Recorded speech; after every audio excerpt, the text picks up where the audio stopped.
All right, Kiss Army, welcome to the KissFAQ Podcast. Thank you for giving us your time today and letting us into your head. I hope we don't do any damage. We hope that you enjoy.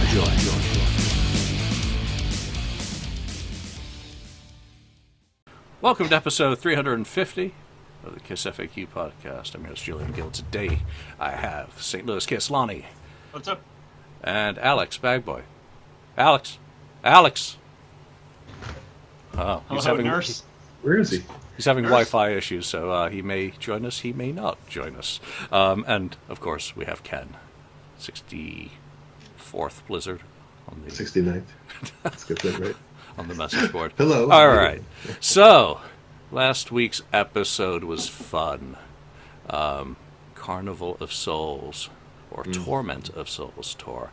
So thank you for everyone who chimed in with your lists and telling us how terrible our picks were. That's always entertaining. Today we're going to rank something. We are going to put on our pink headbands. We're going to mount our white stallions.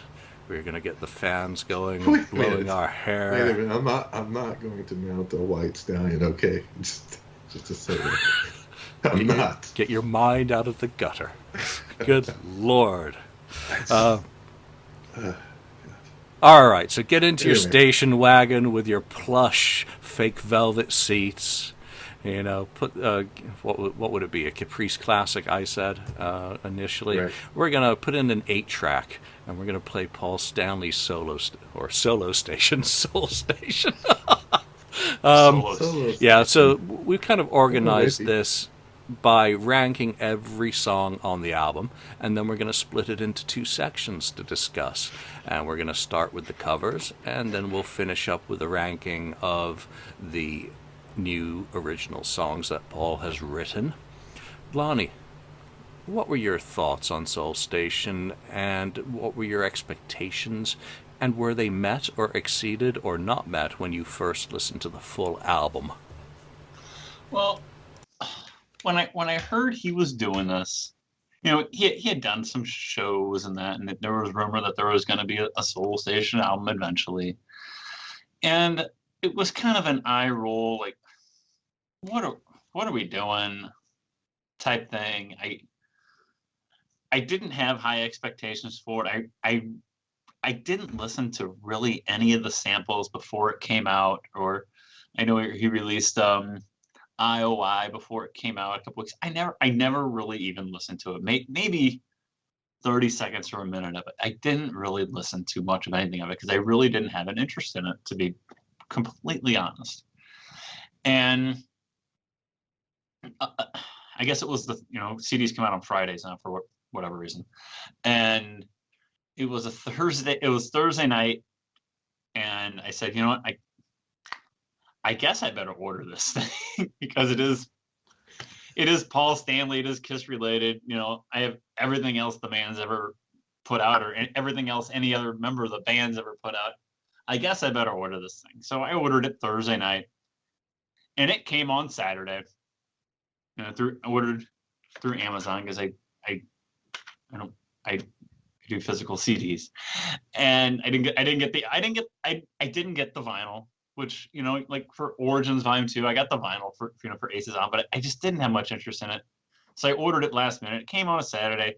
I was painting that Saturday, and Becky said, "You want me to throw this on your iTunes?" I go, "Yeah, go ahead." So threw it on my iTunes, and I was listening to it as I'm going. And it surprised me, actually. I enjoyed it more than I thought I would. I'm not saying I love it and it's all I listened to for the last 2 weeks, but I do enjoy it more than I thought I would, considering I had zero to no interest in it up until 12 hours before it came out. I've listened to it a few times. I've tortured my wife with it a few times. She is not into it. But I've listened to it a few times, and it's okay. It's better than it surpassed my expectations, and it's okay. You survived, or was it the paint fumes? It may be both, because I've done a lot of freaking paint in the last 6 weeks. All right. Well, that's a very cool, honest answer. Ken, what about you? Ken? Hello, Ken. Ken? Julian, I think you and I are just doing a show now. Oh, wow. All right, so let's wait for Ken to crash his Skype session and maybe come back, or you're frozen and we can't hear you, Ken. So sorry. Oh, okay. So Ken doesn't want to answer that question, so I will.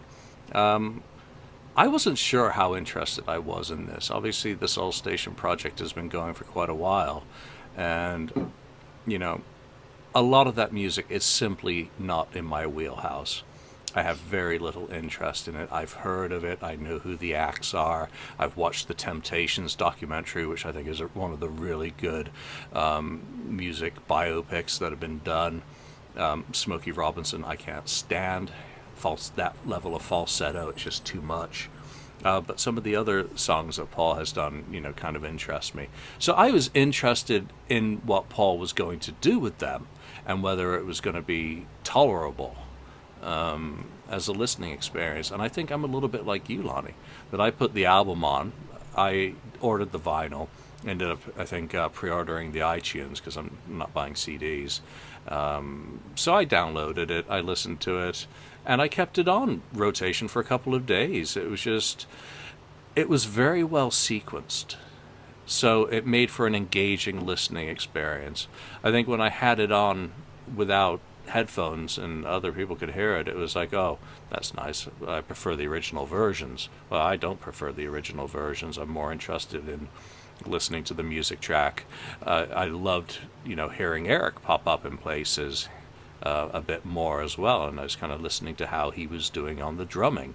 I know that's been one area that people have said that he didn't really quite do it in a 70s R&B feel, but it sounded like some pretty good drumming to me. So, yeah, I was overall impressed. I don't think Paul has shamed his name with this project. I think he's respected the material and also made for a pleasant listening experience. All right, Ken, go. Your response to that question, if you're able to hear me. What was the question? Oh, yeah, expectations, right? Okay.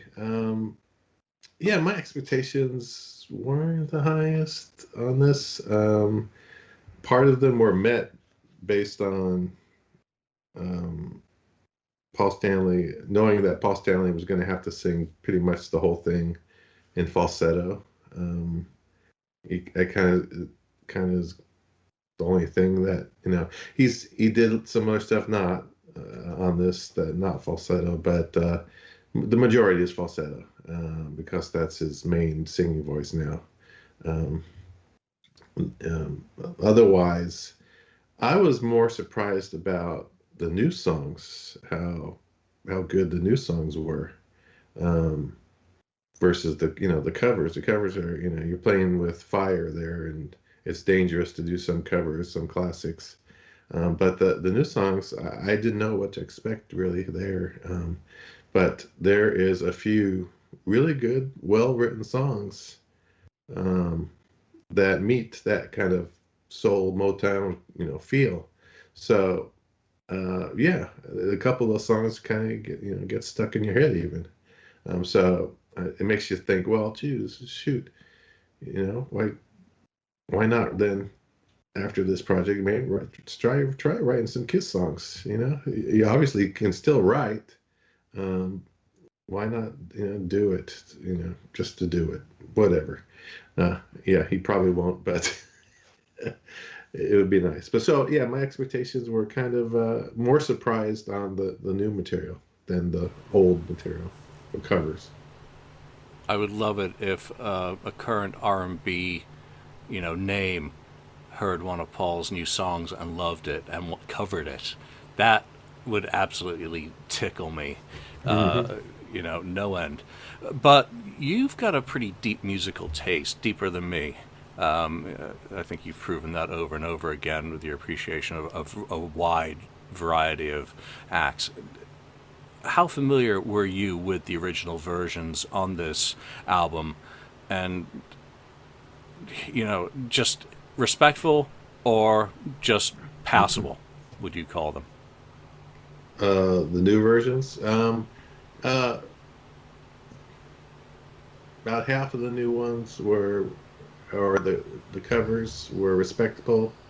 Um, there was others that are just kind of passable, or you shouldn't have, play with fire, basically. Um, you should certain classics you shouldn't touch. Leave them, leave them where they're, because you're not going to beat the original in some cases. So, yeah, that's how I felt about it. Just half of them, yeah, they're respectable, pretty good job covering it, and then some other ones felt, that gave me that karaoke feel to it. Mm, yeah. Lonnie. I agree with Ken. I think I was impressed by some of the covers, that how well done they were, but others did fall short at the same time. And like Ken said, it's dangerous to do covers because everyone just has that song, especially some of these staple songs that he did, just embedded in their mind. But whether you're a fan of this kind of music or not, everyone has heard the majority of these covers at one point or another. And because they're such staples, for Julian, of course, because they're such staples, they are embedded in your mind. I mean, this is the kind of music that I heard a lot of growing up, in my mom and dad's car driving around. This was, they got married in 1970. I mean, this is their heyday type music. They love this stuff. So I had heard majority of this stuff growing up, and I think that's one reason too why I didn't hate the album when I put it on, because music reminds you of music. Always has timestamps on it, and it brings you back to certain things. So these songs, and I don't really seek out these songs, obviously, because I have a different taste in music. But hearing these songs, even though they're done by maybe my favorite artist of all time, it just brings me back to that. So, but it is dangerous to do those covers, like Ken said, because people would just the song sounds a certain way in my head, and if it doesn't sound this way in my head, if it doesn't sound a certain way coming out of the speakers, well, then it's not right. But I think they're very well done, for the most part. Yeah, there's some of them that they fall a little short for me, but for the most part, I think the covers are very well done. Okay, let's get the elephant out of the room, because there's been a bit of a discussion or a debate about Paul's narrative, about this lifelong love of soul and its, inspiration on him.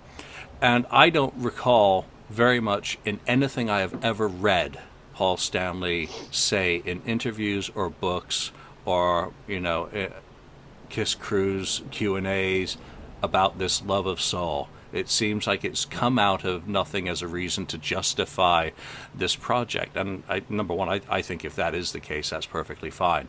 I could also understand that if Paul never mentioned it, it was because it was crossing over a few too many genres, and there would have been a fear, of, say, Kiss 1974. Well, Paul, what are your inspirations? Well, I really like Solomon Burke, and, you got to say, MC5 and Iggy and, Albert King, and all of those sorts of things. So I think there's a tight balance. But do you think Paul has sold himself and the project well? He's certainly done a ton of podcasts and appearances and press and whatnot on it. How authentic do you feel it is, for that debate? Lonnie?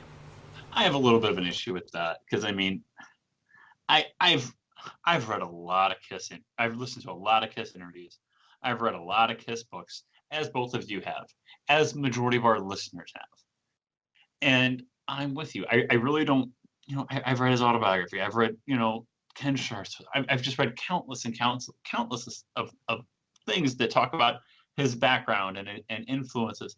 Paul always talks about Zeppelin and Hendrix, about being influences. Always, always, always go read anything. It's Zeppelin. It's Hendrix. How many times have you heard him say, "I wanted to be Jimmy Page"?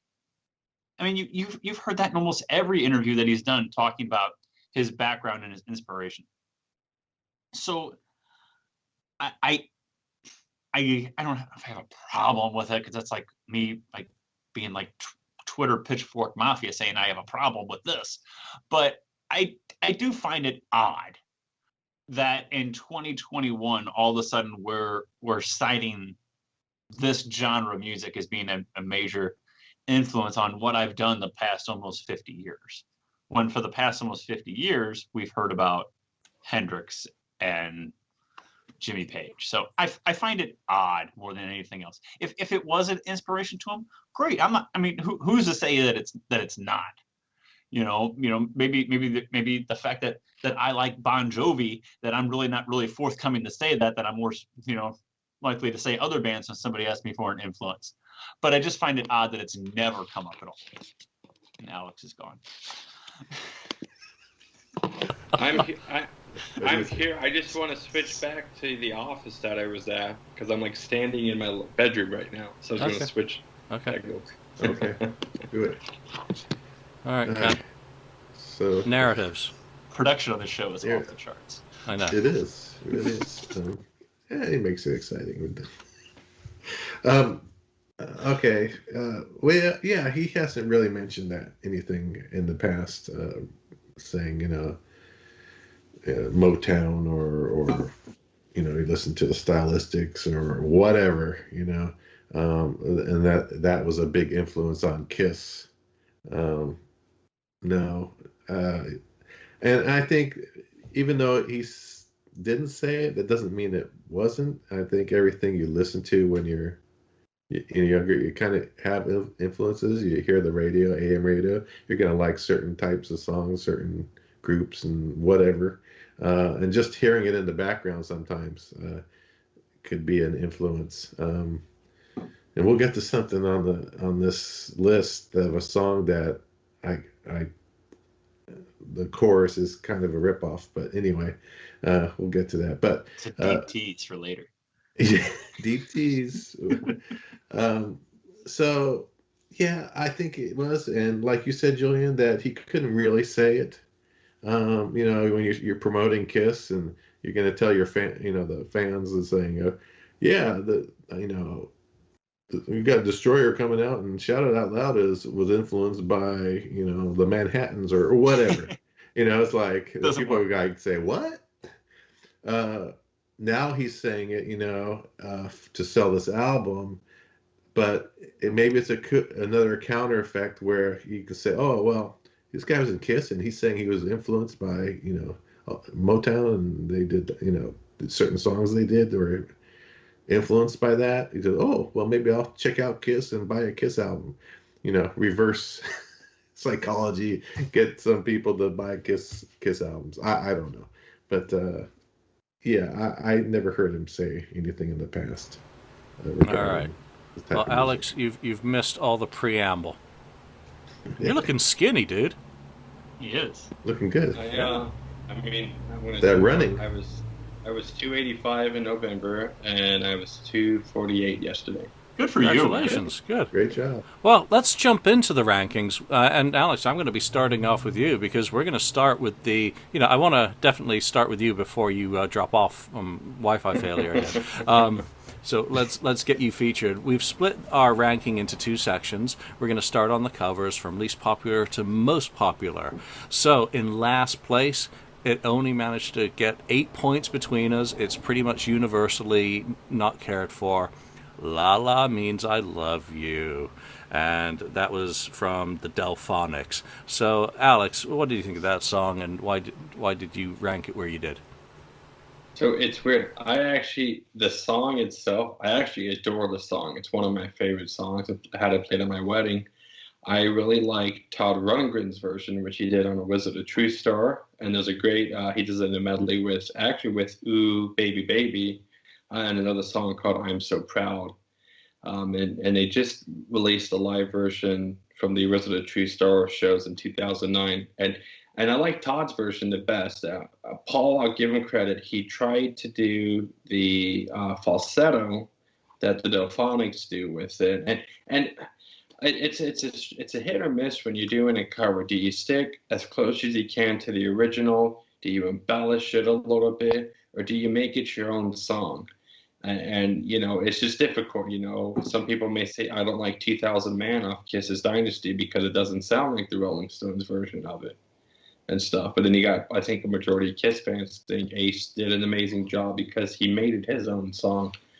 And I just think, and I invite anybody who's listening, go check out Todd Rundgren's version of La La Means I Love You and A New Baby Baby, which is both kind of ranked low on my list. And he didn't, like Todd didn't try to do the falsetto part all the way through. He recognized what his vocal range was, and he did it in a range that was more suited for his sort of singing. And I guess that's why it ranks low for me, is I'm like, oh, Paul, like, I like the album, and it's not to be like a hater, but I wish he maybe would have stuck a little bit more in his vocal range and tweaked it just a little bit more in his style. Yeah, I found too much auto-tune, annoying background vocals. The auto-tune was noticeable in parts. Was my big. I don't have a problem with using it where he feels he needs to, but the falsetto I just don't care for, and I don't like the song. So it was my least favorite. I was the only one who had it at the bottom of my list completely. Ken, you had it the same ranking as Alex. Yeah, it's even going back, when I heard it when I was young, I never really cared for the song that much in general. I mean, I thought it was okay, but it wasn't one of my favorite types of songs in this, genre. And yeah, like you mentioned, the auto-tune stuff, I mean, that pops up a lot, I think, in this CD. And it was really startling at first when I first listened to this, because you get used to it after a while, listening to it more, and kind of you don't hear that auto-tune as much. But when I first heard it the first time, put the CD on, I was like, oh, I couldn't take my focus off of it because it was just so strange to me. And with Paul doing, having that done on some of the stuff. So anyway, yeah, this song is it's just not a favorite of mine. That's all. Vocal smoothing, not auto-tune. Lonnie, you liked it the most out of us, and it was third from bottom for you. I know I have it third. I was just looking at our ranking section. So Ken, you and Alex had it the same. Like, well, where did I have it? I had it third from the bottom. We talked about how some of these cover songs that they're dangerous to do, and this one was dangerous to do for Paul, and it didn't work for me. I don't mind the song itself, but this version falls very short. It like Ken said, some of these covers started to sound like karaoke, and this sounded like karaoke almost on steroids and that, because it just I didn't buy it. You know what I mean? I couldn't buy it, especially because of all the auto tune in it, and I love Paul Stanley, I really do, but that's not what Paul Stanley sounds like in 2021. So and that's why I ranked it as low as I did, because I just didn't buy it, and it seemed fake to me more than anything else. All right, fair enough. Let's move on. 13th place. Ooh, baby, baby. 17 points. So, already where it's clear, going from 8 points for the least favorite to 17, you can tell people are all over the place with their rankings on this. So, Ken, you have this as your least favorite on the album, unless I got yours backwards. I think you got it right. Yeah, I put it as my least favorite because I really love this song, and I don't think it was done justice. The version I grew up listening to, the first version I heard was on this album, where Linda Ronstadt was doing it, and she's done a couple of 2 or 3 Smokey Robinson, songs, and hers is the definitive for me. And like Lonnie or Alex, one of you were saying about making it your own version of a song. That is, to me, she made that version her own, and that's, if you can do that, more props to you. Paul did not do his make his own version. I don't think it lived up to the original, and that's why because I love the song, and I think it just didn't do it for me. That was another one that kind of fell into that karaoke kind of thing. All right, Alex, you had it the next lowest on your list. Yeah, just same with Lala Means I Love You. Again, Todd Rundgren, and maybe just because I'm so used to, like I said, that version. He does a great version on it. He's got like I said, soul medley. You guys can look it up. It's really good, a really good medley. I enjoy it. In fact, Back to the Barge is good because it cuts into I Saw the Light, which is a great song by Todd. And again, I think it's just that struggle. I think I don't mind a little bit of the vocal smoothing that needs to happen. I think if you're a realist with Paul and his aging and so forth, it's expected. But again, kind of making it their own, tweaking it just a little bit, maybe singing a little more in the vocal range. The actual song itself, I again absolutely adore. In fact, the whole Soul Station aspect and the music. I love most of these songs are great songs, and so it's just I'd say the cover and what I was hoping with it is kind of what fell a little flat for me. Yeah, whereas I don't like the song at all. Never have.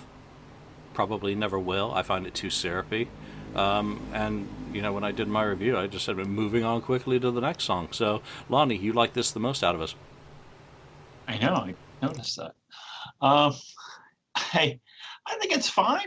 I don't have an issue with it per se.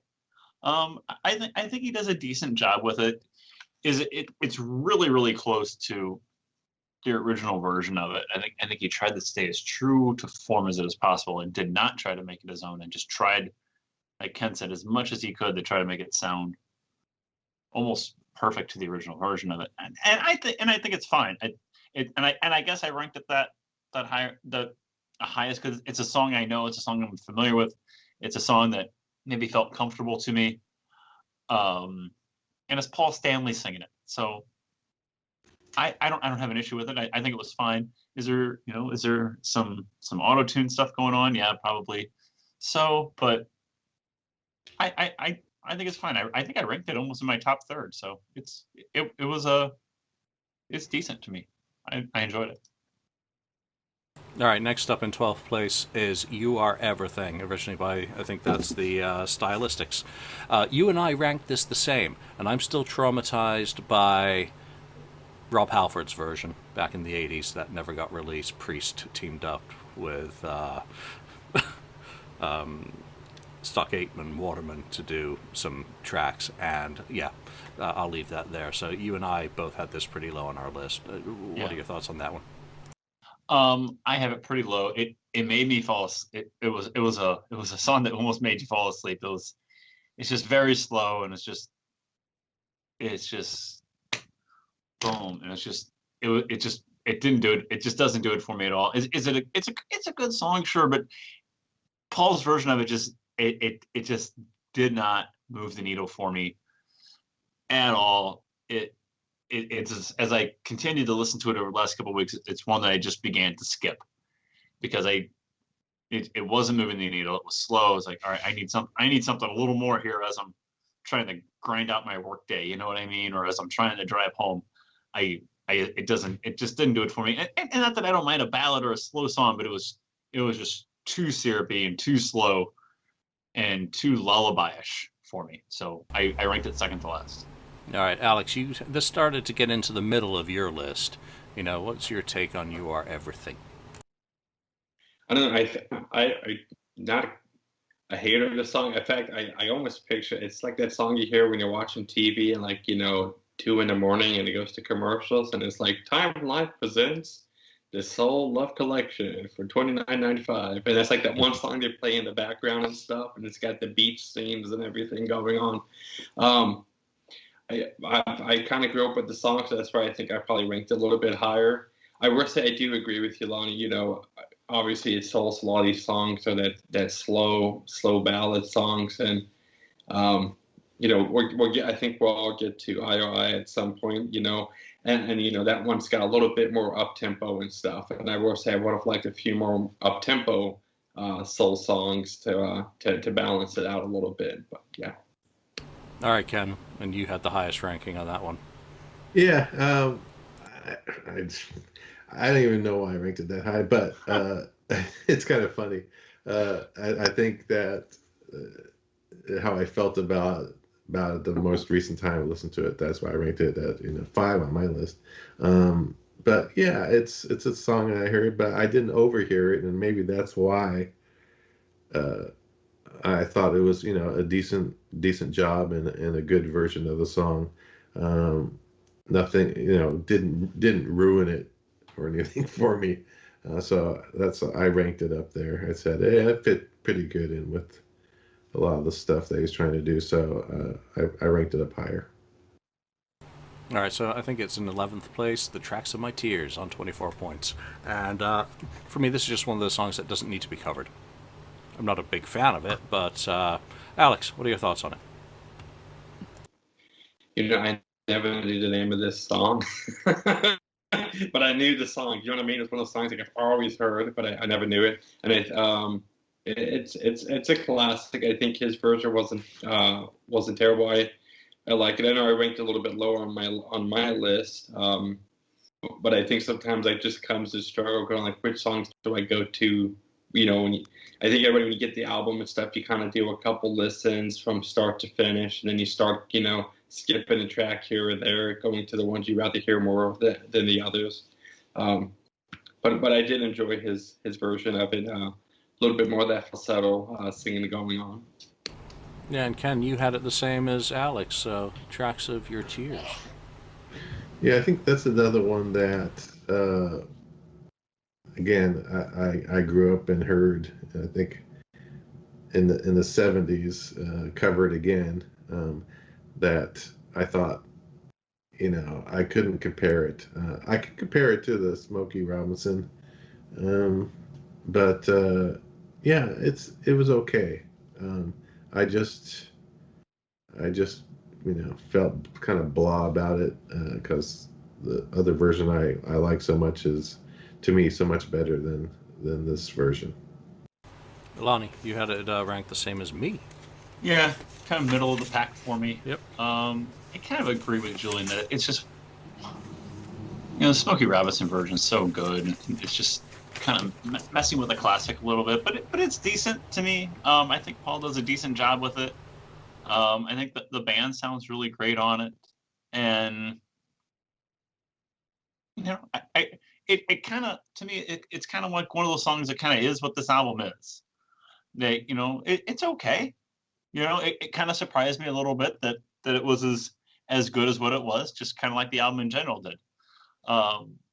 Did it need to be covered? I don't know. Maybe not, but it's decent, and it surprised me that it's done to the level that it is. All right, and another middle of the pack song comes next on 25 points, just 1 point more than Tracks of My Tears, and that's Just My Imagination. Running Away With Me, The Temptations, of course. And for me, this is one where Eric stands out on the album, and you get to hear a bit more of him vocally, and it just makes a nice change. Again, it's very middle of the pack. It's one of the classics. I think one of my big disappointments of this is it's not much of a tour or an introduction to new soul. There's only, I think, 2 songs on here that I'd never heard before. I was hoping for a little bit more depth, and this one's just a little bit too obvious. But we're all pretty agreed on this that it's middle of the road. Alex? Yeah, I was excited to hear the Eric Singer, his little part. I had to kind of rewind it a little, like, is that Eric? It sounded like Eric. I got to go back, and because I always say CD booklet wise doesn't give enough info for my taste. I like the good CD booklets with lyrics and who sang on what and all that jazz, not just name and drums and vocals. I know I put on the middle on my list. Decent cover. I mean, I think that's kind of little bit of the struggle, at least for me, with the album and with my personal rankings, is you've got these originals and you've got these covers, and it's, I think, a little bit tricky with the covers of, do they top that cover, or even just that version that you've grown up for 20, 30 years hearing that version, and they get a different version and they sit there and go, how does it compare to that, and stuff. But I do really did like the Eric Singer part, and Paul, if you do another Soul Station album, I hope and you got Eric in the band, I hope you may incorporate him a bit more on some vocals, because for that little clip, you did great. Nice. Ken, you actually ranked this the lowest of us. Yeah, this is another one of those songs I've heard a million times in the past. I mean, the Temptations, right? And so, yeah, it's just one that's like, don't touch this thing. Don't try to cover it. I would have rather have done, lesser hits, to tell you the truth, from the genre, than this. But again, this is another one of those that I think comes off as, it's okay. The orchestration, the backing band, the production's good, but it just comes off as, again, a little bit of karaoke for me.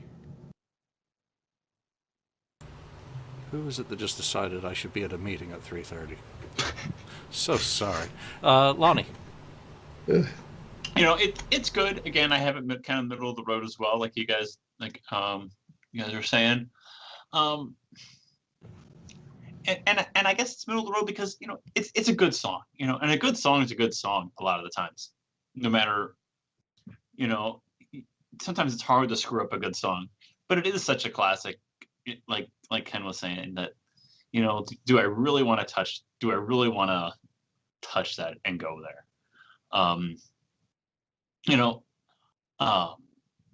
Guns N' Roses did did the Spaghetti Incident in '93, and they did just punk songs, but maybe songs that weren't very well known. To Ken's point, what Ken was saying, maybe taking a left turn and doing something like that would have been more interesting and intriguing, instead of messing with these classic songs. Instead of Guns N' Roses didn't cover Stairway to Heaven or Rock and Roll. They covered some more off the beaten path type stuff. So maybe that would have been that was an intriguing comment. I hadn't thought about that, Ken, but that's interesting. Maybe that would have been a better way to go, and just covering some rare type soul stuff, because these are just this classic stuff, and a lot of people are going to hear it and just throw it out the window, like, no, that you can't touch that. Don't mess with that song. And it is such a classic, but I ranked it middle of the road because I know the song, I like the song, and it's Paul Stanley singing it, so I can't hate it. Yeah, so don't mess with it is my comment for the next one. On 30 points, Let's Stay Together, the Rev, Al Green. Mm-hmm. I'm like, that just is one. I'm really not sure if Paul Stanley should be messing with that one in particular. Yet, it's one of my favorite songs on the album. It's my third favorite pick for the whole album. So on the one hand, I'm like, why are you doing this? On the other hand, I'm like, it's such a great song. It's getting ranked really high as a result, regardless. So who else had this pretty high? Well, who didn't have it high? Alex. Even the regular, I don't know, that's one of those songs where it was overplayed. I love my parents to death. That was like that one, must have been in some movie soundtrack. That was like my parents' things when I was growing up. They had the albums for like bands, but then, they go see a movie, and they get the movie soundtrack because they love the soundtrack. And I think it just got played way too much in the car on road trips and stuff. And so, I would, so when I start having, and that's, like I said, this album, it gets tricky because you start having to be very objective, like, okay, and throwing a lot of subjective into it. Where do I really see this? What songs am I really going to? And so it just kind of kept moving down the list as I was doing that for my ranking.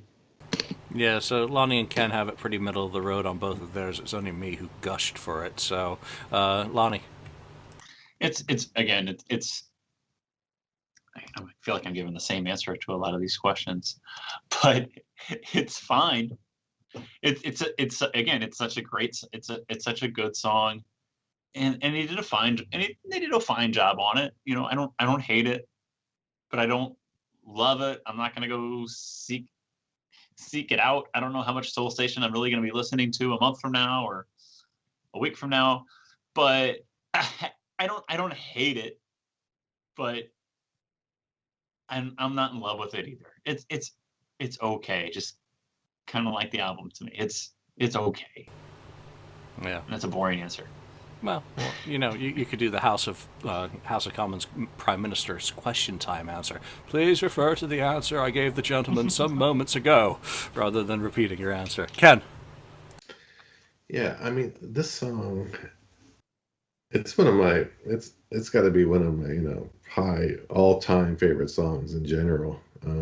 I think it's just a great song, the original version, of course. And that's why I ranked it. I mean, it's right in the middle of my list, but, you know, I wanted to give it more just because it's just such a great song. But the fact is it doesn't have that feel, that vocal feel that Al Green had. You could feel it when he's singing it. I mean, he meant it. Where when Paul was singing it, you get that feeling that he's really meaning what he's singing, right? Telling the story of the song, that sort of thing. So it ranks high because it is a good attempt, but it just kind of falls in the middle because it's just not there, and you're never gonna match that original. And this is another one where, yeah, you should have totally twisted it. It could have ruined it too, and tried to make it your own. So, Which he doesn't seem to have wanted to do with any of these songs. No. Which is, in some ways, I don't know whether it's fear or respect that he wasn't going to try. Probably. Yeah, probably. All right, moving on to, I've lost track of what place we're in, but we are on Ooh Child, which is actually tied with Let's Stay Together, but it had more high votes than low, so it won on a technicality. We're all over the place on this, with the exception of Lonnie and me, who agree. Lonnie. I have it pretty high. I have it fourth from the highest. I enjoyed this version of it, and I just enjoyed this song, and I think he really did a good job. I think you can. I think this song, more than a lot of the other covers, really has the feel to it that I think are lacking in some of the other covers. I buy it more. You know, like Ken was saying about the last one, like he just didn't buy it. It just didn't have it for him. But I buy it in this one. I buy what Paul is selling me in Child. My wife did not. She asked me to go download the original version of the song because she liked this. She goes, I like the song, but I don't like this version. Can you download the original version of it? I'd like to listen to that. So I did. Good son, you know, a nice guy. But I enjoyed this version of it. And the one thing I wish is that I think this song, I wish he would have put out, and I don't know the arrangements or circumstances surrounding it, but I think this song, Soul Station should have put out on its own a year ago, like right now. Would have been perfect, I think, as, you know, don't give up hope. You know, things are going to get better type thing. I think it would have worked perfectly when no one knew what the hell was going on a year ago this time. And things just look so bleak and dark, and put that out on its own. Like Alice Cooper put out a song like with a similar type message, like things are going to get better. And then he put it out on his album that came out, you know, a few weeks ago. But I think this song would have been so cool standalone on its own a year ago right now. And even today, listening to it, it still spoke to me in 2021, listening to it at the end of March of 2021. But I think March of 2020 would have been the perfect time for Paul to say, screw it, I'm just putting this out on iTunes, putting it out to the fans. It would have been awesome. But back to my original point, I buy what Paul is telling me in this song, and that's why I ranked it as high as I did. Nice. And I mean, I ranked it the same as you, but I think I'm coming from a different direction. That I thought it was a really good first single from the album, so that's kind of colored my opinion of the song. I wasn't particularly aware of the 5 stair steps. It was only in like researching the song stories that I dug into, some of the original acts on this stuff. So I thought it was, again, for the same reasons as Lonnie. It's so positive, and it is nicely executed. So, well done. All right, we'll go to Ken next. It was in the middle of your pack. Middle, right next to Let's Stay Together. I thought it was pretty good. I didn't. When I was younger, I don't think I liked the song as much, but I like it more now than I did back then, because it was, I was pretty young when that came out. But I thought he did a respectable job. Excuse me, he did a respectable job on the song, and I think it came out okay. So therefore, it fell in the middle of my pack, higher than a lot of the other ones that he covered. All right, we've covered Ken's least favorite. We've covered my least favorite. Alex, this was yours. Tell us why we're wrong. You guys are wrong because I say so. No, I've never been really big on. I mean, the message is great. I do agree with you, Lonnie. And in fact, when you just said that, I'm like, what a great way to have even just introduced the idea of Soul Station to the general masses a year ago. When things were needing uplifting because of the chaos that we were, the whole world's been kind of under. And so it's kind of a great message. It's never been a crazy favorite of mine. It's just like, to me, I just feel it just feels a little cringy. Just the song in general, and I've seen it in movies like Guardians of the Galaxy and stuff like that. I'm just kind of like, this song again. And this was like the only song that I really felt I really heard the vocal smoothing in the beginning and stuff. But I do want to say, and I think I really feel I think we can all agree the musicianship on this album is top notch. And so the musicianship of this track and the other tracks are phenomenal, and I don't want that to at all diminish the song. And so with making my list, a song's got to go at the bottom. It's just the way it is. And so for just a song that's just not one that I listen to in general, it just happened to be that. No, you've explained yourself. Let's carry on with the second most favorite of the covers, Baby I Need Your Lovin'. And for me, this was middle of the road, but I think this would be it's a great closing track on the album, and it would also be a great crowd participation song. So, Alex, you ranked this one highly. Let's go back to you. I love the Four Tops. In fact, I wouldn't mind if Paul did another Four Top song. Maybe Bernadette. No, just kidding. I like the same old song. It's probably my favorite Four Top song. I've just always liked this song. I mean, if you guys have been watching this show, Alex likes his Village People, and I love like that disco-y and the strings and that soulfulness. And it's just always been a favorite song of mine. And this is where, again, it's that trickiness of like, do you go stick original or do you twist it? And this is where I'm glad he stuck very close to the original, because it's one of those ones that it's I don't know, I'm not good with the music terms, but it was already spinning gold when it came out, so why tweak it to make it gold again? Yep, kind of holy ground for music. You just don't, graffiti it in the wrong way. Lonnie, you ranked this one pretty high up on your list as well. It's pretty high up on my list as well, and again, we'll get into these more with now that we're in the higher part of my echelon too, with these rankings. And again, I buy what Paul's telling me in the song. I like the original version of the song. I like what Paul did with this. I hear Paul Stanley more in this song than I do in maybe some of the others. I hear that classic Paul Stanley vocal just shine through, and I think that's why I like it as much as I do. It's not a lot of falsetto. It's not a lot of this. Well, that's really not what Paul sounds like type thing.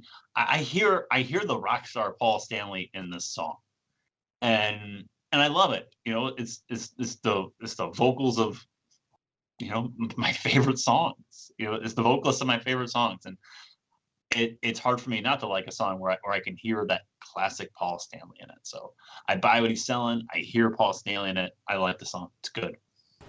Middle of the road for you, Ken. Yeah, I mean, though, I do agree with Lonnie that, the vocals really, the classic, or some of what's left of the Paul Stanley's classic vocals is, shines through.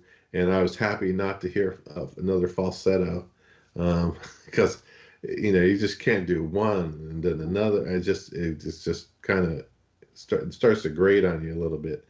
So this was a nice change from that standpoint, and he did a decent job of covering it. I think the only reason I put it around the middle of the pack for me is because I've heard this so many times. It's one of those songs that you just have heard so many times over the years. But again, yeah, the vocals were a good thing, and that's the only thing that made me think, well, shoot, yeah, he has a little bit left. You could do the fixing and stuff, and record a Kiss, still maybe pull off a Kiss song. Yeah. Who knows? All right, we've reached the winner of the covers section of this ranking, and it just eked it out by a single point. Could it be I'm Falling in Love? Opening track on the album, which I said was a bad opening track. Alex, this is middle of the road for you. Yeah, I just, I'll be straight up. When middle of the road to my top list, and we haven't got to them clearly, are the originals, except for Baby I Need Your Loving. That was my number 2, and so I'll get to explain those when we get there. But just so if you look at cover-wise, this is my second favorite cover. Love the Spinners. Spinners are a great band. Working My Way Back to You. It's one of my favorite songs, and this one too for the Spinners is a great song. But you said when I get to the originals and I get to describe those, that'll explain a little bit more why. Yeah, Ken, you like this one as well. Well, clearly we all did, but winning the ranking. It's another one of my favorite songs. I really like the Spinners, and you see, it was on. It was the greatest hits of the Spinners, but it's on here. So yeah, I have it. I'm well aware of the song, and I think it's a good choice for a song to pick. And they did, I think, more than any other cover, they did this the most justice. They did a fantastic job on it. It's still, it's not going to be as good as the original, but at least they got pretty close. Lonnie, you like this the most? Yeah, I have it. It's my favorite It's my favorite cover on the album. I think it's good. I thought it was I thought it was a good way to open the album, actually. It kind of eases you in a little bit, where I put the album on not knowing what to expect, because like I said, I hardly listened to any of the samples before it came out. And I put it on, and it surprised me. I'm like, oh, well, this isn't what I know the song, obviously, but this is better than I thought it was going to be. And every time I start the album and I start with that, I'm like, this is decent. This is more than I expected, exceeded my expectations. And I enjoyed it. I think Paul did a good job on it. Again, I hear some of that Paul Stanley in it, which I truly love. So it's my favorite. If I don't know, the more I think about it, maybe I like Baby I Need Your Loving a little bit more, but it's too late. I submitted my list and here we are reviewing it. So I'll stick with it. It's my favorite song. It's good. I really like it. And it's Paul Stanley, so I can't not like it. So I ranked this the lowest, and I don't like it as the opening track. I just don't think it comes in, and maybe, as I said in my review, it's me stuck in a Neanderthal rock paradigm that you come out punching with a big kind of declaration as the opening track. I think Ooh Child would have been better as the opener because it was the first single. So I kind of go back to that traditional thing that your first single is your introduction to the project. Your first track on it should be, why would you release it as the first single if you don't think it's your most powerful statement of what this album represents, as that's going to either put people off or turn them on to, or maybe persuade them to buy the album. So I came at it from a very kind of predictable point of view. I tried to do math and justify it, but it's you know what, it's still a good song. As clearly, again, it won our selection. Let's get straight into the originals, and our least favorite, we have a tie. Whenever you're ready, just loses out slightly by the higher votes. On 29 points, all this stuff is still towards the top end of the overall ranking. Alex, let's start with you on there. You rank it highly. Go. Yeah, I like it. This is the one that had the duet with I got the CD right here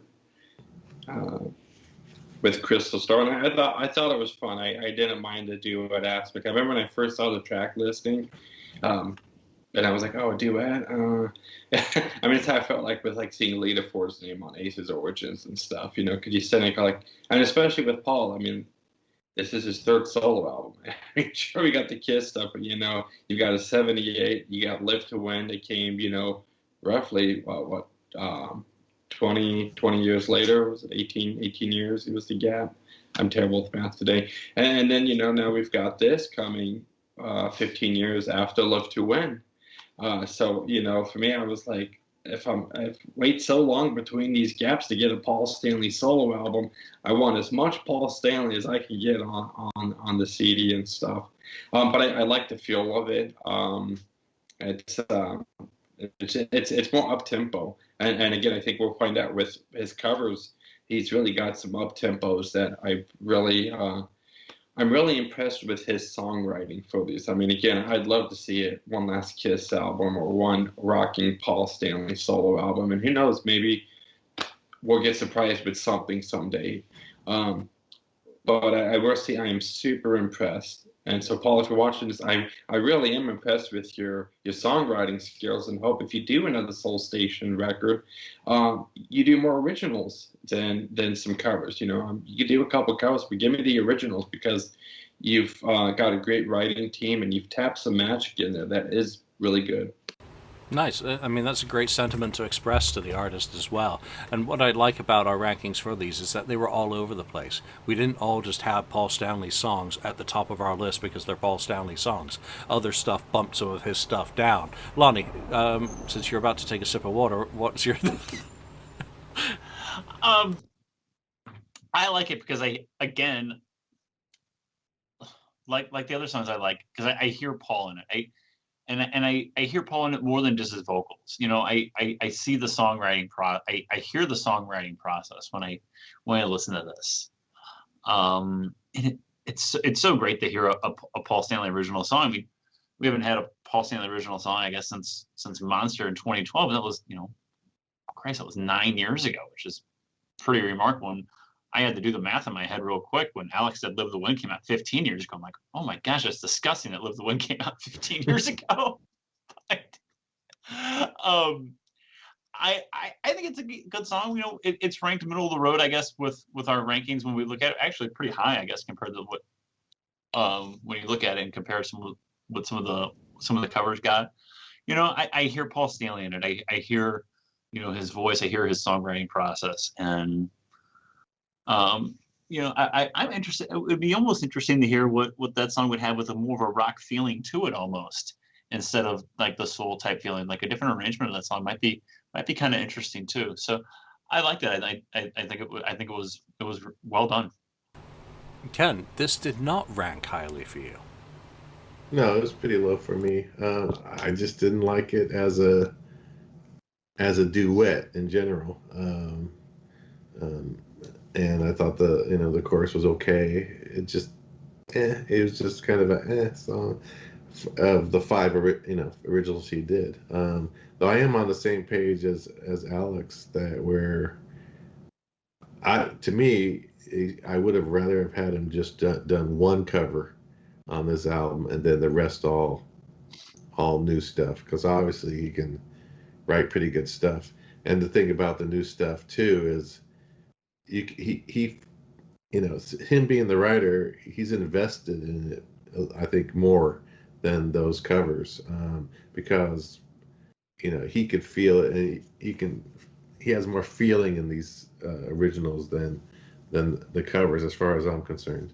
The other thing about covers is you compare all the covers he did. You're comparing. It's always comparing. But here, with all this new stuff, there's nothing. You can't compare it to anything. So you're just taking it for what it is, which is good. So yeah, but unfortunately, of his new ones, I didn't care for this one that much. So this ended up being middle of the road for me because it kept getting bumped down the list by other songs, which was actually quite a nice thing. I thought as a duet it was really good. I think Crystal Starr has star potential. Great voice. But I automatically had images of Lady Gaga and Bradley Cooper's duet, with a more powerful kind of stage presentation. This one could be knocked out of the park with a powerful and an emotive performance like that. Just the dynamics. It could easily, come across that way. So it's a great song, but it just, again, it got superseded by other songs as I went through my Winamp playlist and said bump, bump, bump. And it just kept going down. All right, so tied with it, slightly ahead, Lorelei.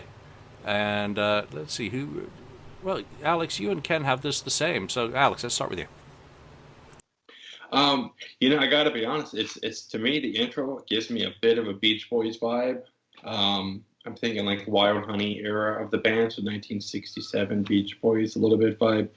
I'll be honest, between the 5 tracks, it was difficult to put them into an order and stuff. And Lorelei isn't a bad one. I just really enjoy the other ones a bit more. I'll be honest, when I first saw it, I was thinking like, is that the Styx song?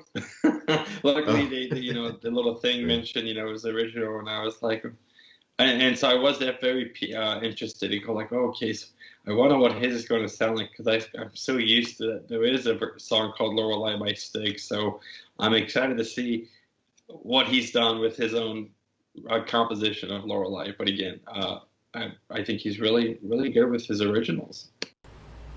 Yeah, so Ken, you agreed on positioning anyway with Alex.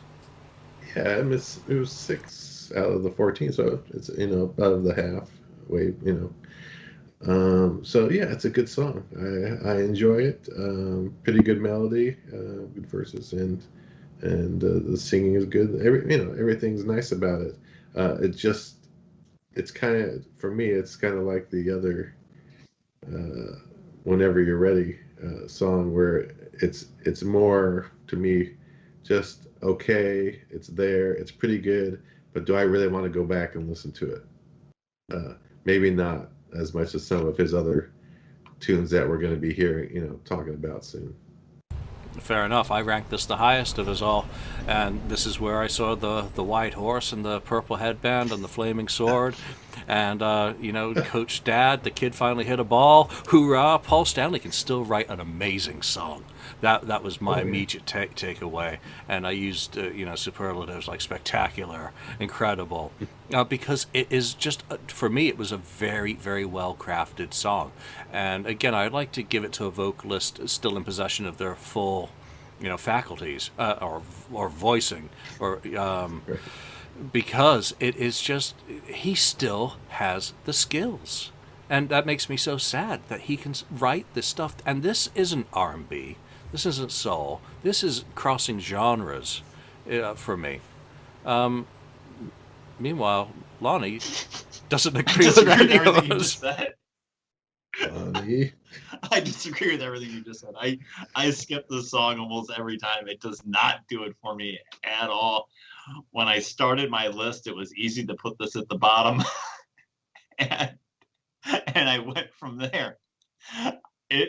It's bad in my opinion, and you guys got done singing its praises, and I'm sitting here looking like, wow, I did rank it pretty. I ranked it last, and you guys all like it. So it does not do it for me whatsoever. And to each their own, I guess. But for me, it falls well short. It's another song I just felt like I was falling asleep during it, and I just skip it when I listen to it at this point. Maybe I need to go back and try to listen to it again. Maybe I need to take my finger away from the skip button, because apparently I'm missing something. But for me, it doesn't do it. But I'll give it a try it while wearing your purple headband. Just tighten the headband real tight and go for it. Sock somewhere. Yeah, there you go. And hold it off the sword. Sock. All right. So in third place in terms of the originals, I do. Alex. I like it. I think I'm probably just completely biased. This has kind of been the CD for the past couple weeks in the car rides with my little one, and she's starting to dig music. She starts singing. So every time I have this one on, she does little doo, and so I just like having my own little duet, little Soul Station concert in the minivan as we're driving to the Y and stuff like that. But I like it. I like the mellowness of it too. Meanwhile, I'm like Lonnie with this one. I ranked it the lowest out of all of us, and this is Paul Stanley trying to be Smokey Robinson, and that style of vocal I just do not like. So I'll leave that there and go to someone who did appreciate it, Ken. Yeah, I thought it was really good, and I do like the melody. Everything's really good about it. I like how they used the backing of the arrangement of the violins in that. Of course, I like that kind of thing. You know, ELO, you get some of that kind of stuff going on in the background. So I think it's a really good, well written song, well performed by everybody. It's catchy too. It's pretty catchy. So yeah, I enjoy it. It was obviously a good stab at trying to, like you said, Julian, doing a writing a Smokey Robinson, type song, and he pulled it off pretty much. Yeah. All right, Lonnie, take your finger away from the skip button for this one as well. Yeah, I had it ranked pretty low as you did, Julian. It didn't do it much. It didn't do much for me. When we get into some more of these originals, they do resonate with me, but this one did not. It's just I thought as much as you didn't enjoy the Could It Be I'm Falling in Love to start off the album, and then we go into I Do. It just, to me, it just kind of drug into the second song, and we're just kind of like, okay, let's get going a little bit here. Maybe it's the positioning on the album, maybe it's the song itself, but it didn't do much for me, and it still doesn't. So I was unimpressed with the song, unfortunately. Tough crowd. All right, did I cover everyone on that? Because I'm losing track. You did. Okay, thank you. All right, so in second place, and now it's a clear separation. These are the most popular tracks on the album as a whole as well. So on 47 points, Save Me From You. Alex, let's start with you. You know, I love my wife to death, and she tolerates my enjoyment of Kiss. That's the least. Fan. But and she's been cutting my hair. She's gotten to do haircuts, and so we were out the other day, and she was cutting my hair, and so I just put this on, and she really liked it. They actually the whole album. But when we first got together, she was like, "What other song music do you have besides your rock and roll?" And I had like that CeeLo Green. He's got that song, it's on the radio, Crazy. Like Forget You, or Crazy with the Gnarls Barkley. Well, I've got that actual CD, and there's a few tracks that are in that style, like kind of like orchestrated disco-y style. And she mentioned, she goes, "Oh, that sounds like a CeeLo Green song. Like CeeLo Green could totally be doing this song and stuff." And I was like, "Yeah, I totally can see CeeLo Green doing a version of Save Me." And so I just like it. The intro at first, I was like, okay, but it's got a little bit of this like promiscuous kind of a sound to the beginning of it and stuff, a little mystery, which makes it fun. And then again, Lonnie, you brought up with Paul's, especially his originals and stuff. You hear the Paul Stanley vocal, and then we'll get to the number one where I definitely, his vocals shine. But you hear that kind of Paul Stanley singing that just goes like, yeah, that's my guy. That's why I love Kiss so much, because I love the vocals of Paul Stanley. Nice, great sentiment as well. Great references to other music, which I have no idea who those people are. Lonnie. I enjoyed this one very much so. It feels like a Paul Stanley song. I hear Paul Stanley in it. It has I love it's more up tempo. it's good. I thoroughly enjoyed it. Much as I didn't like some of the other originals, I thoroughly enjoyed this one. And like Alex said, it's Paul Stanley. He's still, like you've said about some of the other originals, like you guys said about some of the other originals, he's still got it. He can still write a damn good song, and it's damn impressive is what it is. So I thoroughly enjoyed it. Well, you just said exactly why it ranked number one for me, because I was blown away that Paul Stanley can still write a song of this quality.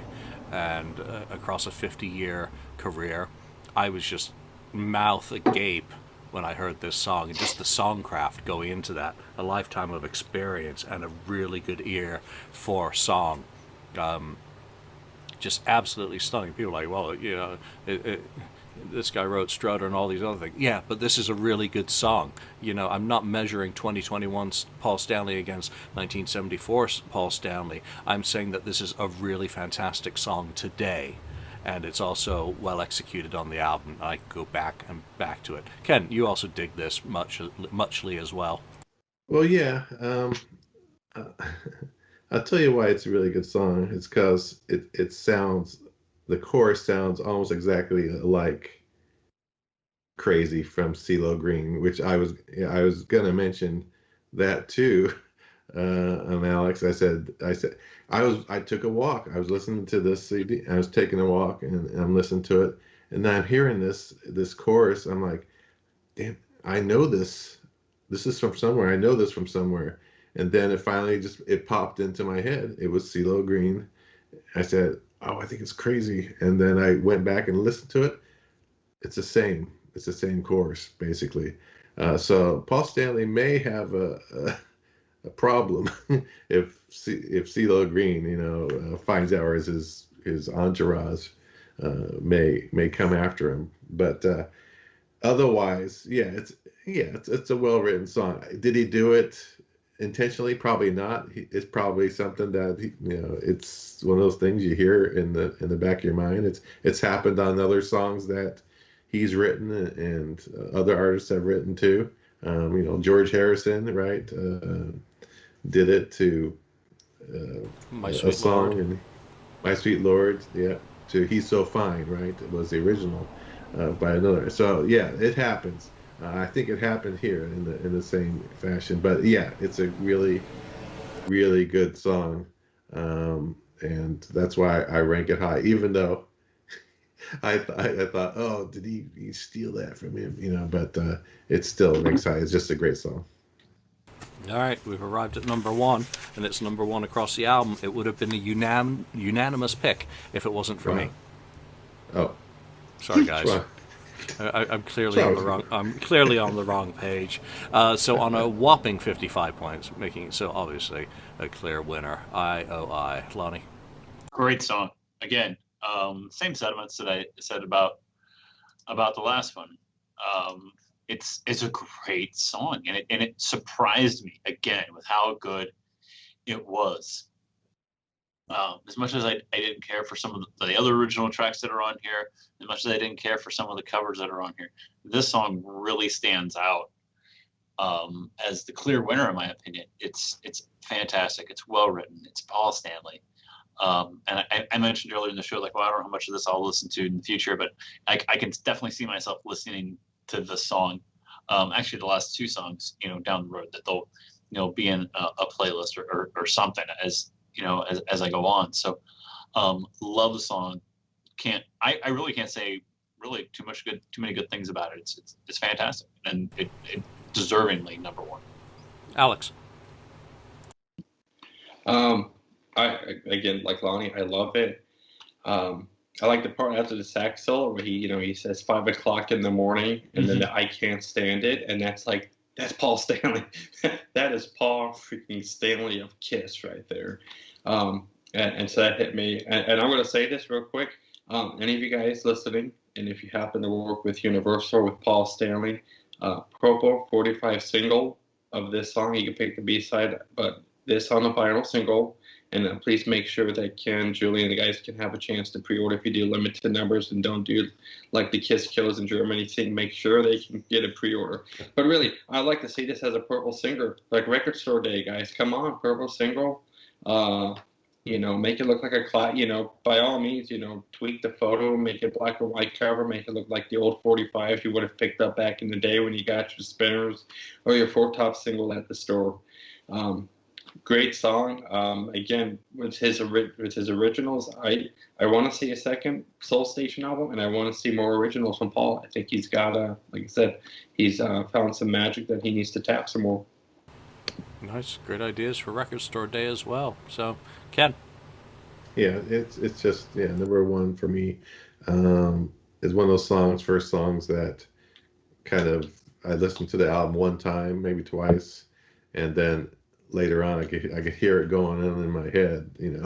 It's one of those songs that are very catchy, well done, well written, well sung. Everything is good about it. That's why it's ranked at number one. I don't know what else to say about it other than it's good. It's really good. And it's too bad that they didn't promote it maybe more or done something. I know this album only went to like 140 on the 200, I think, which is kind of sad in a way.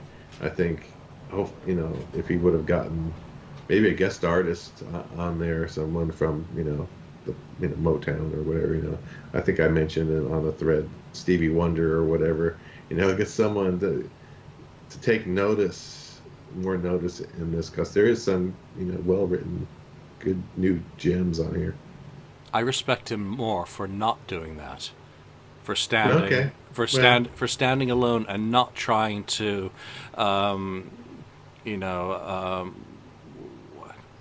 understand that, but everyone does it today. Even the big stars work together. Yeah, I know they do, but that he hasn't makes me respect him even more. I understand that. Yeah.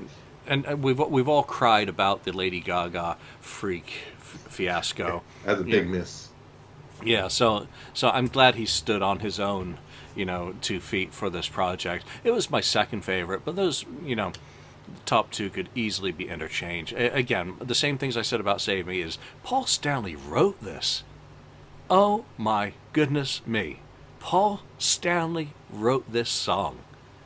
And that's the guy who got me into Kiss. And that's the guy whose songs I've generally preferred all throughout my time as a fan. And he's still writing songs that can make me go, Paul Stanley wrote this song. So, what other way to end this episode? Let's do a recap of the countdown. This will be the full album ranking. From last place to first. La La Means I Love You in last, followed by Ooh Baby Baby, followed by You Are Everything, followed by The Tracks of My Tears, Just My Imagination, Lorelei, Whenever You're Ready, Let's Stay Together, Ooh Child, I Do, Baby I Need Your Lovin', Could It Be I've Fallen in Love, Save Me From You, and the winner, I. We'll put these rankings up on the message board and on Facebook for you to pick apart each one of our rankings and our overall picks. But before we end, Paul's performed a whole bunch of other songs, with Soul Station Live. Bet You By Golly Wow from the Stylistics, Dancing in the Street with Martha and the Vandellas, Get Ready to Temptations, I Want You Back by the Jackson 5, Sideshow by Blue Magic, Signed, Sealed, Delivered, I'm Yours by Stevie Wonder, who Ken mentioned, The Way You Do the Things You Do, Temptations, and a couple of, how do you say it, Isley Brothers? Isley Brothers. Isley Brothers. I'm just not familiar with this stuff. This Old Heart of Mine and Who's That Lady? Are there any of those that you would have preferred that he include on this album, perhaps bumping a song, and if so, which? Alex? I will say I Want You Back's been covered to death, so I could totally do without that. But I think you just mentioned Get Ready to Temptations. I liked it. I think I saw a video of him doing it, and I'll be honest, I remember being a little like, oh, it's not going to be on the album. Like that would have been like a great, more up-tempo song to switch out for one of the lower tempo songs that, to kind of give some balance to the record. I agree. That was my pick, because that was also his set opener. Because again, it's got that good, what I was talking about, what I missed for the opening of the album, that kind of declaration. Get ready, Temptations. Wow, yeah, that. I also like Sideshow, so those would be a couple. And La La Means I Love You could be replaced by just about anything on that list, even the Jackson 5, who I don't care for. Lonnie. Yeah, I would say I would recommend that. I would share that sentiment. I would have liked to have heard him try to go ahead and do Signed, Sealed, and Delivered on Yours. I think that would have been fun. Do the Stevie Wonder cover. That would be my pick out of those. Although I do like Get Ready, but Signed, Sealed, Delivered I think would be fun. All right, Ken, which one of these has Linda Ronstadt done that you'd like Paul to do? Yeah. Did she do any of these ones? I don't know. He did two of them that Linda Ronstadt has done already. So, any of these are good. I think the choice would have been better to stick a couple other songs that didn't, have falsetto in it. So there wasn't so much overkill falsetto through the album. Otherwise, yeah, any of these, are pretty good. Get Ready is a real good one. And they're all good. It's just a matter of finding the right one that kind of makes the album flow better. Anything would have worked. Pretty all right, much. Let's close with shout out to some of the podcasts because he's done a lot of coverage. He's been on tons of podcasts and done lots of interviews. Are there any that have stood out for you that you'd like to give a shout out to? Ken, I'm going to start with you. On one of the podcasts, I can't remember it, but it was a young guy, and he asked a lot of great questions that Paul Stanley did not normally would get. I think Paul said on one of those says no one's ever asked me that question. I forget which one that question was, but there's a few podcasts I watched, but that one was one of the better ones. Sorry, I can't remember what it was, the name of that one. Yeah, it's on the message board, and it got a lot of comments because it was so unusual that he was a real youngster. I don't remember his name either. Alex. Jeremy White. I'll give a shout out to Jeremy White. He was the one that did ask that question about Peter on the album, and at least on the interview I saw. But I like his, and I'll give a shout out to Mike Brunn with the Rock and Roll Experience. I thought it was really cool, because if you look at a lot of the press for this, it did go to a lot of the major people, Yahoo, all the the music, kind of news sites, and the sort of see, like Mike Brunn doing the interview, kudos to you for getting that interview and stuff. You're totally awesome. Yeah, nice. That Mike would have been my pick as well, just because he's one of the few kind of Kiss-related podcasts and a really small show at this point, but growing each episode, to get that. So congratulations, and also for doing a good job on it. But I think that one fella, and again, we'll dig out the links maybe, or find them yourself. Go to the FAQ, sign up, trawl through it, find it.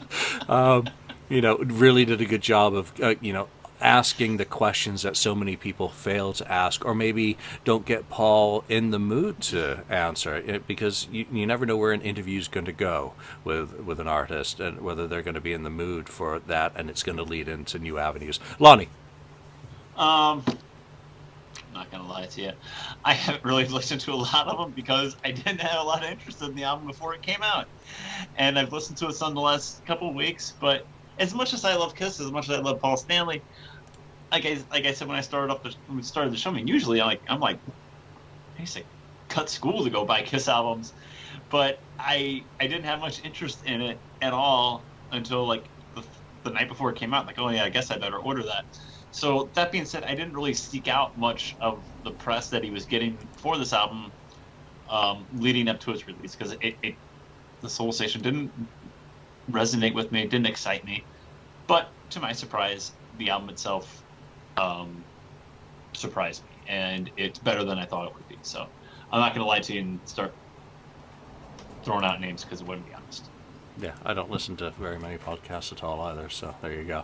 All right, there we are. That's our ranking. What did you think of it? Did it surprise you?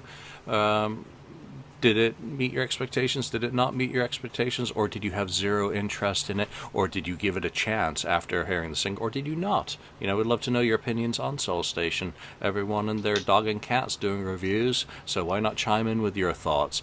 But anyway, for now, from Alex, from Ken, Lonnie, and myself, thanks for joining us, and we'll see you next time on the KissFAQ Podcast.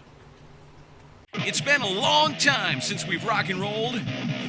But that all changes this August as Rockin' Pod returns to Nashville. This annual convention brings together rock artists, fans, and podcasters for an unforgettable rock experience. Special guests this year include Billy Sheehan, Ron Keel, Don Jameson of That Metal Show, and current and former members of Winger, LA Guns, Accept, and more. Stage panels, signing sessions, and photo ops will be available, plus lots of vinyl and memorabilia vendors. Music podcasters from all over North America will be appearing on site for live interviews, speaking sessions, networking, and more. Got a music podcast? Register and join us. Rockin' Pod Weekend kicks off with a pre-party featuring former Tesla guitarist Tommy Skio and his new band Resist and Bite, making their debut performance, as well as a rare hair set featuring surprise guests performing all-time classics. Rockin' Pod Weekend takes place August 6th through the 8th in Nashville, Tennessee. Tickets, VIP passes, podcast registration, and discounted hotel rooms are available now at rocknpod.com. Rockin' Pod is brought to you by DBG Productions, Bradley Entertainment, and Inceptia.